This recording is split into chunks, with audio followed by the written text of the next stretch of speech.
Mga pasahero pasiring sa Upper Barangay Canaga City reklamo ang kakulanganin malulunadan tuyong banggi.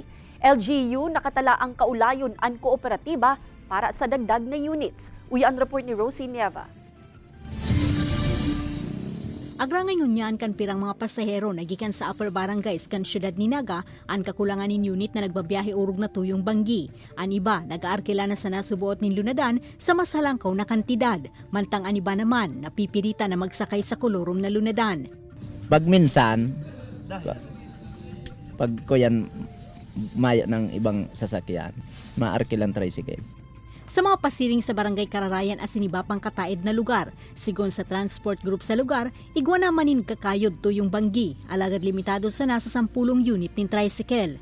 Di naman masasabihan ang ibang kapatid kaya, siyempre, naghahalat kang sa indang unit. Papapuyat sin nakahalat sa indang unit. Sa mga pasiring man sa Barangay Carolina at sinibapang kataid na barangay, nagbabiyahe man subot ang ibang unit na nagaabot nin hasta alas 9 nin banggi tuyong igwaning klase. Alagad minsan, nahahaluyan talaga sa pagpapabalik-balik. Sa mga pasahero man di sa pataas, dikit lang na alat-alat pagyaon sa terminal. Sigurado man na may mababa.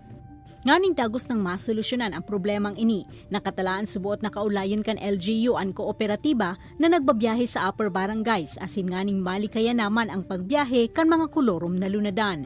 Ang satuyang ginigibo po, kakaulay tayo niyo sa kooperatiba na kung pwede, dagdagan ninda ang sa indang pagbiyahe ngunyan.